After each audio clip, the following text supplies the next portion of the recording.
Hi everyone, my name is Courtney and I'd like to welcome you all to my summer project. I've titled it Journey to You podcast. Now, when I first conceived the idea, I thought that I would just make it a podcast, but I have another YouTube channel and I kind of like the idea of having a video podcast, so we're going to go with that. I think now is a good time. I'm in a better space mentally and emotionally, so I'm able to speak about these things sort of in a more objective way as opposed to like when I was going through them and still sort of having trouble grappling with them. Of course, growth never stops, so it's not like I've just reached some sort of pinnacle, but I just think that now is a better time. There's just a few topics that I've been wanting to talk about, and my poor Twitter followers, I kill them with like these long drawn out threads sometimes, and so I figured instead of doing that, people can have the choice whether or not they want to engage with this sort of content.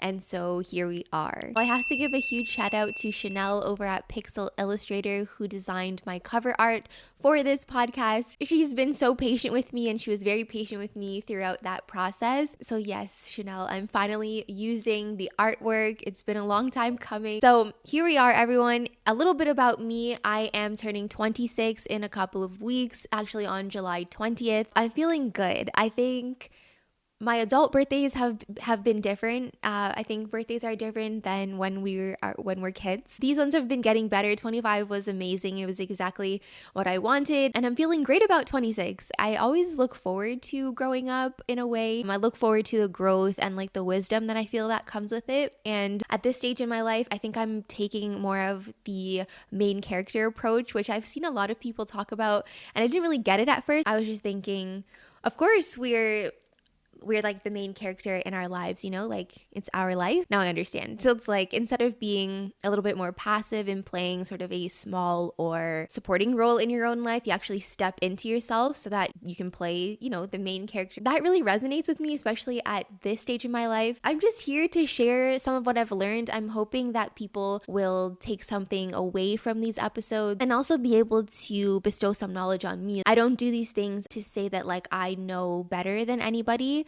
It's really my goal to create a community for people who are growing and changing and might be looking for some guidance or just some validation. I think that's really big. When I was having a hard time for a couple of years, I thought that it was just me. Like nobody had ever really experienced these things before, and so I never really opened up. Slowly but surely over time I did, and I learned that I'm not the only one. Many of the things that I experienced, people around me and people close to me have experienced.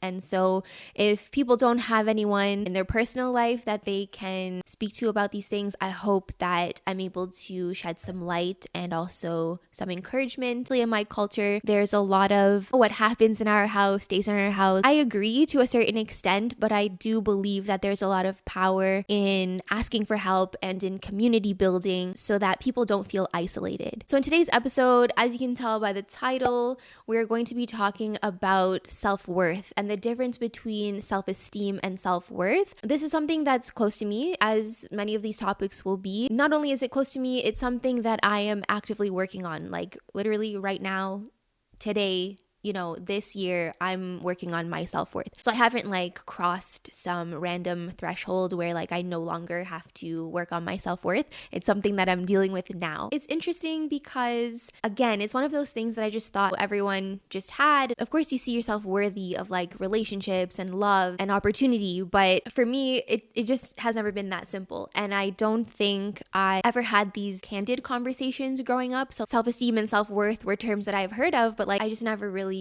read into them very much. And I actually learned recently that there is a difference between self-esteem and self-worth. Full disclosure, everyone, I am in therapy. So in wanting to work on my self-esteem and my self-worth, she sent me an article that clearly illustrates the difference between the two. The article is by Dr. CHRISTINA HIBBERT, and it's literally just a Q&A on self-esteem versus self-worth. So Dr. HIBBERT breaks it down, and essentially she says that self-esteem is what we think and feel about ourselves, whereas self-worth is like a deep understanding and knowing of our value. So as an example, you might experience a healthy self-esteem when you accomplish something that you're good at. But even with that being said, it doesn't mean that your self-worth is intact. And I can speak to this if we take school for instance. So school has always been my thing, but the issue is I attached my self-worth to my schoolwork. So when things went well and grades were up, I felt great. But when they weren't, I didn't feel worthy. I didn't feel like I could relax and chill with my friends and enjoy my life because there was a huge part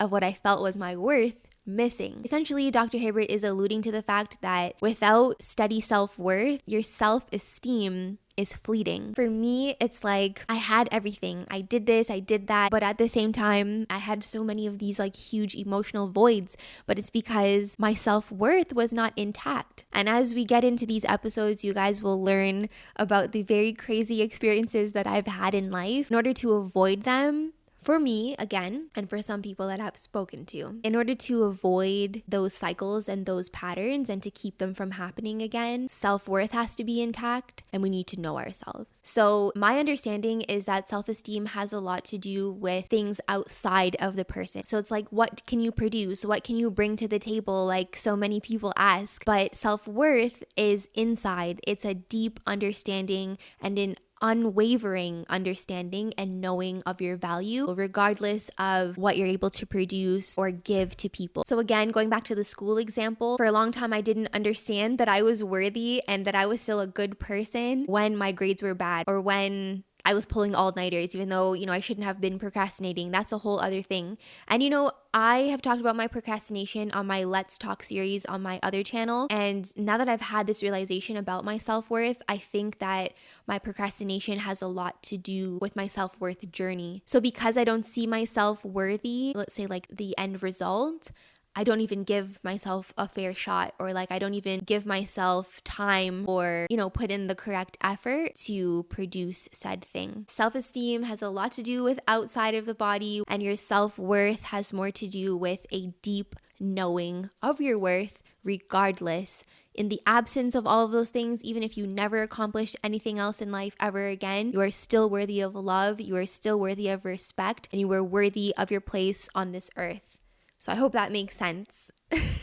I also want to speak to how you can go about establishing your self-worth and also maintaining it. For me, speaking from firsthand experience, it's something that I have to be aware of. It's something that I have to consciously make an effort to work on. I'm not at the point where I just wake up and just feel worthy. I'm not there yet. Hopefully one day I will be, but it's something that I have to actively work on at this point in my life. I've come a long way. You guys will hear the stories. I'm just even grateful to have the opportunity to be learning about my self-worth and to have the opportunity and to still be here on this earth to implement the stuff that I've learned. Number one, I would say get in front of the mirror. For a long time, this sounds so crazy and not even crazy. I think it just sounds sad, but for a very long time, I didn't look at myself in the mirror. Of course, there's mirrors in my bathrooms. I would see myself kind of, but I didn't really pay enough attention. I was just kind of mulling through life and I wasn't happy. I didn't really like what I saw in the mirror. So I just, I was very passive about myself. I'm not necessarily proud of those moments, but it's definitely a big part of my journey.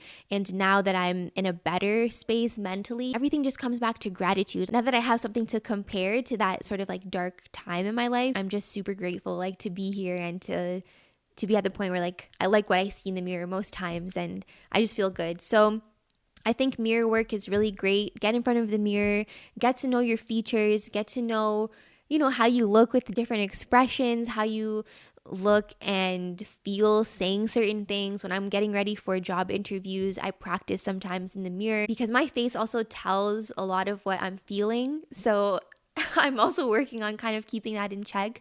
But all in all, it's important. If you are not one with yourself, I think it leaves a lot of gaps for other people to tell you how you should feel and think about yourself. It's very unhealthy. Even if people are pouring good sentiments into you, if you don't see and feel that way about yourself, then I feel like the void just remains. It doesn't really get any better. And obviously, if people are pouring more negative sentiments into you, you're not going to feel good and you're going to feel stuck. So I think it's important to know yourself, as I always say, get close to you. I really believe that that sets the tone for life in general. It's very important. So get close to yourself, get in the mirror, and think of some affirmations. They don't have to be anything long. You know, my short-term memory is not great. I'll forget, and then it's not as meaningful if I'm like sitting there stressing about remembering 100 words I'm supposed to say to myself every day. It's not going to happen. So for me, I keep them short. And Google, don't feel like this is something that you have to just like know off the top of your head. Google is your friend. Your friends are your friends. If you need some help, call on people, call on Google. That's what it's there for. And do not judge yourself. Google and I are just inseparable at this point. I Google everything and I have no shame about it. If I don't know the answer, I'm sure Google does, and together we will figure it out. So yes, I think that positive affirmations are super helpful, especially when you don't feel like you have any basis or like you don't know where to start. You might not believe them. That's just the truth of the matter. You might not believe the affirmations very early on in the game, but don't let that stop you. You have to keep going and think of the end result. You know, think of how you want to look and feel on like your best day and let that be your goal. And so when you start off with the affirmations, don't judge yourself about not feeling connected to them or not really believing them. It takes time, and as you open up to yourself, it gets easier and you'll be able to say them with a smile. You'll be able to say them more confidently with your shoulders back, and you'll be feeling good. Give it some time, you know, couple weeks, couple months at that. Everyone is going to be different, but I do think it's a good way to start, for sure, for sure. So I'll give you 2 more. Number 2, I would say learn to accept compliments. Now, I am like really big on compliments. I enjoy it thoroughly. I look forward to complimenting people, especially my friends and my family. They know I'm always yelling in their Instagram comments. Sometimes I think I'm like, oh my gosh, they're gonna think that I don't mean it just because I'm always repeating myself, but I mean it. I love off my circle. They're all doing such great things. Everyone looks amazing. Like, I love giving compliments. But for me, being on the receiving end was super, super uncomfortable for a very long time. It's funny because in undergrad, I was an English major. So words mean things. To me, they're important, good or bad. I'm big on words. And my primary love language is words of affirmation. So you would think that I would be comfortable being on the receiving end of compliments. But it wasn't that easy because I didn't see myself the way that other people saw me. And for a long time, I feel like the people closest to me were not the best people for me. And so they were constantly putting me down. And that just kind of like reaffirmed the way that I felt about myself, which was not good. So now that I'm out of those situations, I'm better now. But like in that interim, it's kind of like you're a baby, you know, trying to learn to walk again and learn to interact with your friends again. It was tough, and I would always like brush it off, and like it just made me uncomfortable, you know? But shout out to my circle. They keep at it and they know my situation and they've been super patient with me. So yeah, you gotta learn to accept compliments and know that coming from the right people, they're meaningful. And for me, it's like I kind of had to lean into my friends' perceptions of me only because I trust them. And so I started thinking to myself, well, if this person that I admire and that I trust sees good in me, then there must be something. And not only that, I am a big believer in the notion that whatever someone sees in me, they must have in themselves, and vice versa. So when people compliment me, I'm always like, yo, like, it's you though. It's you. So any light that my friends see in me, I really feel is in them as well. We're going to do a friendship episode. I'm really looking forward to that one. My friends have just blown me away with their unconditional love. But anyways, learn to accept compliments. And again, even if you don't see yourself completely the way that your friends do, just kind of lean into the idea. And slowly but surely, you'll start to warm up to the idea. And as you get more comfortable in your skin, everything will come together. It's just a matter of commitment. I think you got to commit to wanting to build that relationship with yourself and your self-worth. And lastly, I'm going to suggest that you choose to act on self-compassion as opposed to self-criticism. That's a really big one. I'm putting it last, and I hope I'm not saying it in too much of a passive manner. For me, getting through a lot of the stuff that I have, my self-talk has made a huge difference in my progress, and I think that it's sort of expedited it in a lot of ways, because at the end of the day, if my friends are complimenting me, they're not in my head. They're not with me when I'm going to sleep at night. They just can't be around me, bigging me up 24/7. I can't be on Instagram reading compliments and looking at likes 24/7. It's not sustainable. What is sustainable though is my self-worth and my self-talk.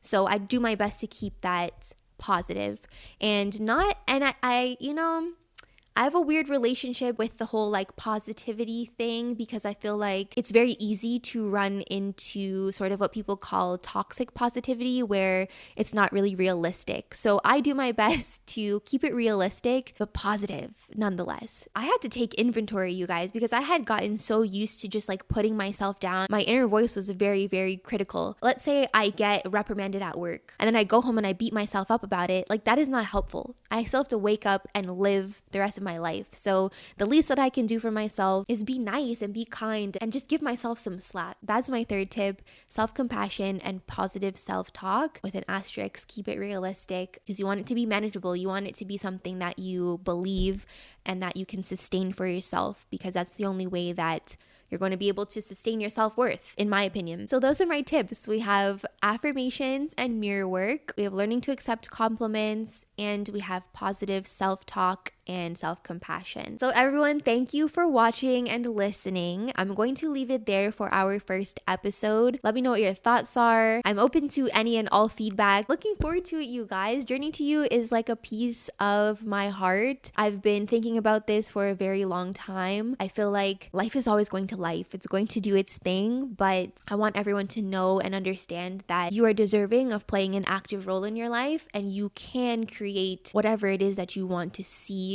and get out of life. Not going to get into another lecture. Thank you guys so much for watching. We'll get better, but I needed to sort of get this one done so I could just get the momentum going. So thank you all. I'm so grateful to everyone who clicks on this video, anybody who got even just like a little bit of something out of it. Thank you, thank you, thank you. And I look forward to seeing you all in the next one. All right? Much love. Bye.